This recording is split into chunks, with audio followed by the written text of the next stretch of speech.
Bonjour, nous voilà pour une nouvelle vidéo où je vais vous apprendre à comment j'ai fait pour gérer mon laser pour qu'il coupe les priorités en premier et en deuxième. Donc nous voilà sur Inkscape tout simplement où nous avons un mur sur le côté. Là j'ai dessiné un poteau avec un carré de 16 à l'intérieur.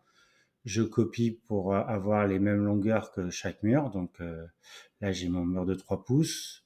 Je vais le copier-coller, je vais le faire pivoter pour pouvoir faire les zones. Donc une zone, c'est une surface encadrée par 4 poteaux, tout simplement. Et on sait qu'un plateau de boarding action fait 12 zones de haut sur 7 de large. Donc là, on va essayer de recréer le plateau complet de boarding action.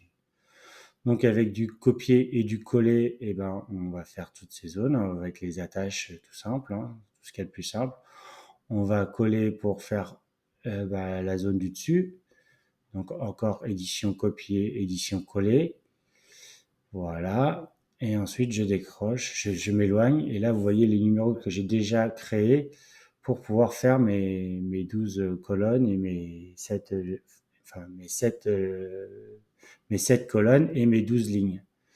Donc là, bon, j'ai quelques soucis, je vais décaper, je vais décoller, voilà, je vais fermer l'élément du dessus, je vais pouvoir le mettre au niveau des chiffres, tout simplement, pour m'assurer que j'en ai pas oublié un.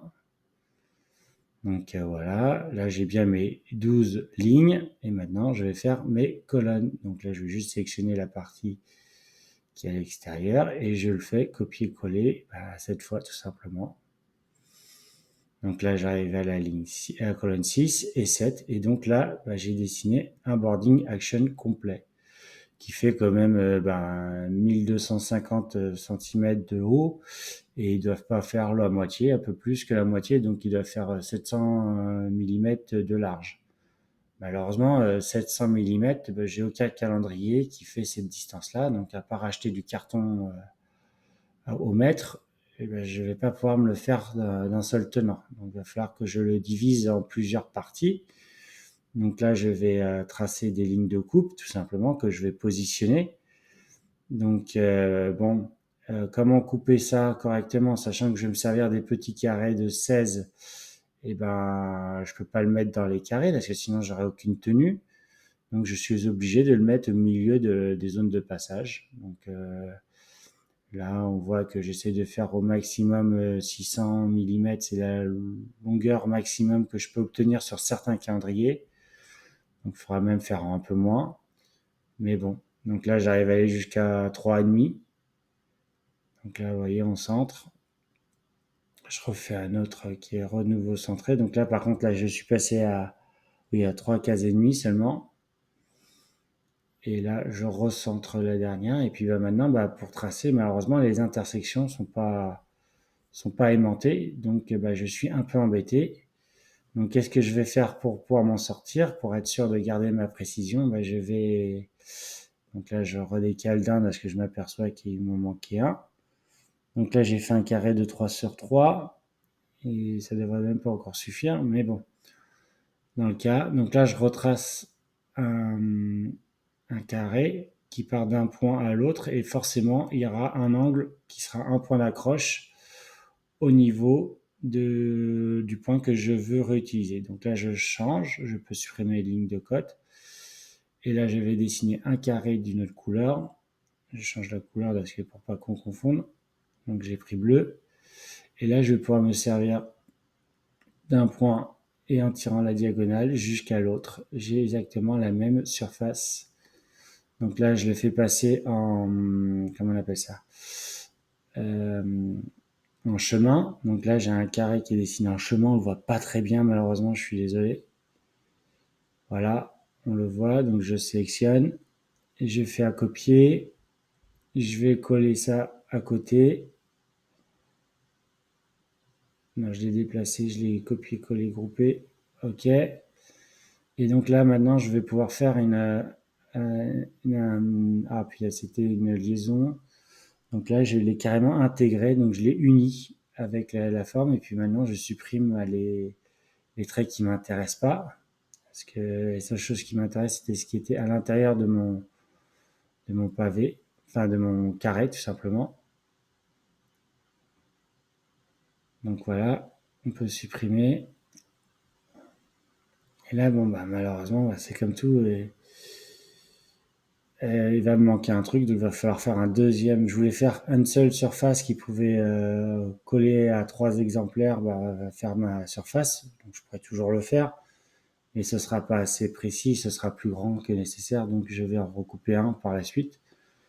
Mais bon, là, dans notre cas, voilà, nous avons la forme que nous voulons.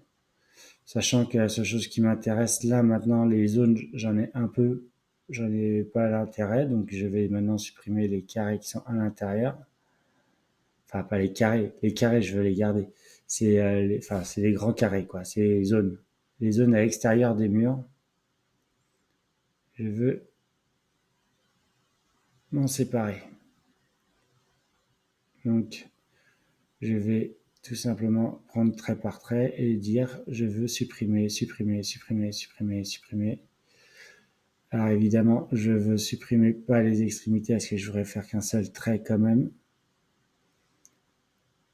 Donc là, voilà, je supprime, je supprime. Donc là, on va vite, hein, ça prend beaucoup plus de temps, mais pour la présentation, ça n'engendre rien. Voilà.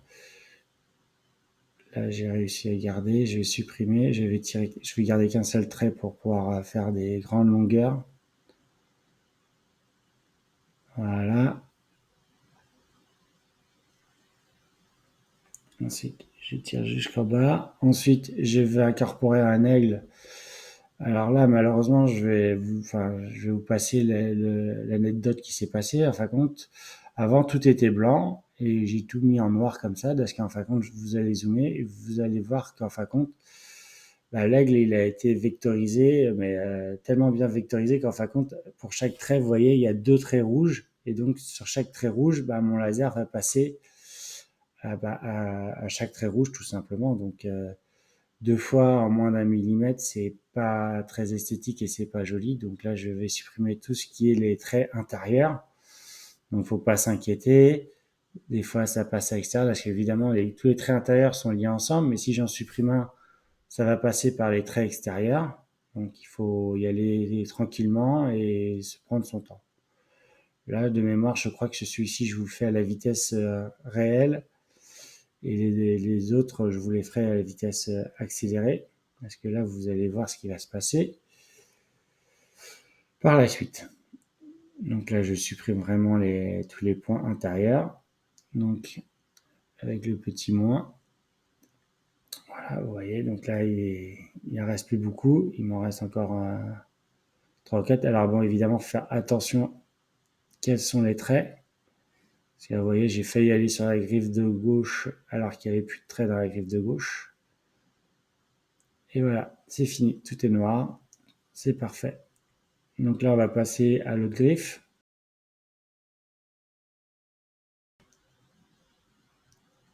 Voilà, la griffe est noire, il reste encore... Ah, ouais, j'ai pas vu, mais bon, vous verrez, je le verrai par la suite.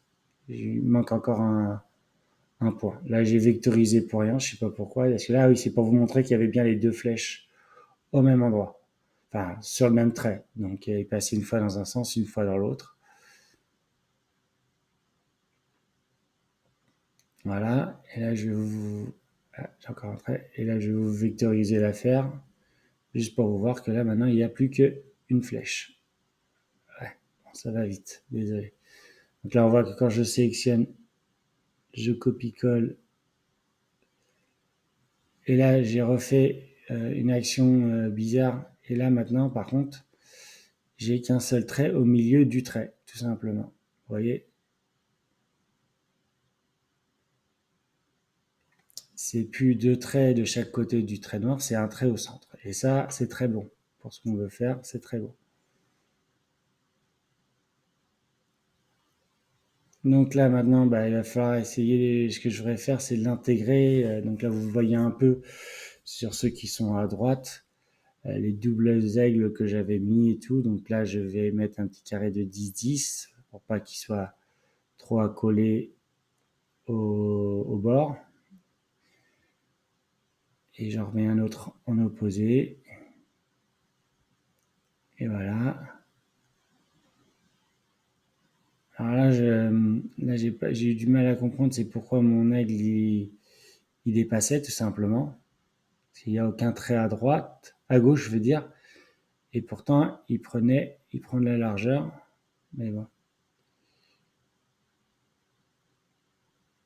Donc là, je recolle le 0 de la zone au même endroit pour que ça soit bien propre. Maintenant, je peux supprimer les carrés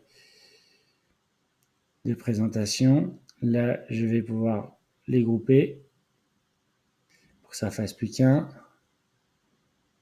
Et je vais pouvoir, donc là, je vais décaler, mais là, vous voyez que quand je vais déplacer ça, non, si c'est bon, ouais, je comprends plus rien, mais bon, pas grave. Donc là, on repositionne correctement. Une fois que c'est positionné, allez, vous voyez, il est encore sélectionné dedans. Si je le déplace, le reste déplace. Donc je vais le supprimer.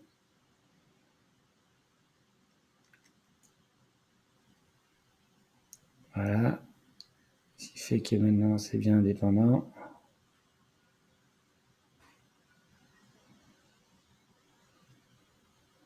Donc là maintenant j'ai fait le programme pour le décollage des aigles. Ensuite je vais prendre les lignes de cotation et ensuite je vais les supprimer. Il va me rester les petits carrés de 16, ce que j'ai pu permettre de faire. Je vais les programmer dans un nouveau. Et là, on passe directement sur pas sur LaTeX, mais sur Laser GRBL, où là, je vais faire fichier. Alors, c'est très compliqué. C'est fichier ouvrir et après, c'est un fichier ajouter. Donc, si je fais fichier ouvrir, j'ouvre le fichier. Donc là, j'ai ouvert le fichier des aigles. Et si je fais fichier ajouter, je vais rajouter les lignes. Ça veut dire qu'il va me rajouter les lignes derrière les aigles sans supprimer les aigles. Et si je fais fichier ajouter les carrés, il va m'ajouter les carrés qui vont être dessinés par la suite. Voilà.